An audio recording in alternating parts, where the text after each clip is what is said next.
সকাল সকাল বের হয়ে পড়লাম জমির উদ্দেশ্যে। রাত্রে জমিতে পানি ছাড়ছি, জমিতে পানি ছেড়ে আসছি বাসার মোটর দিয়ে।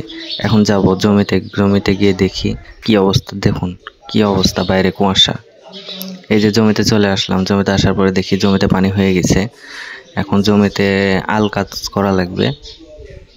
জমিতে কাজ করতে করতে সকাল হয়ে গেছে। এখন জমিতে পাওয়ার টিলার আসবে জমির চাষ দেওয়ার জন্য। জমির কাজ সম্পূর্ণ কমপ্লিট এখনো হয়নি, কাজ এখনো বাকি আছে। এই অবস্থায় প্রায় 9টা, 9:30 বেজে গেছে। এখন আমি বাসায় যাব, বাসায় গিয়ে খাওয়া দাওয়া করে ফিরে আসবো। এখন আমি বাসায় চলে যাচ্ছি। বাসায় যাওয়ার পরে আমার একটা লোককে কথা বলা আছে, লোকের সাথে পাওয়ার টিলার জমিতে চাষের জন্য নিয়ে আসার কথা। এখন তাকে দেখবো, তার সাথে কথা বলবো, কথা বলে আবার জমিতে আসবো। অবশেষে সকাল গড়িয়ে বিকাল হলো, বিকাল পরে এখন পর্যন্ত সন্ধ্যা হওয়ার অপেক্ষা। এখন পাওয়ার টিলার জমিতে আসছে, আসলে অন্য জনের জমি চাষ করছিল, যার কারণে এত দেরি। আজকে সারাদিন আমার জমিতে পানি করে, জমিতে আল কোদাল করে একেবারে জমি চাষ করে সন্ধ্যা প্রায় হয়ে আসলো।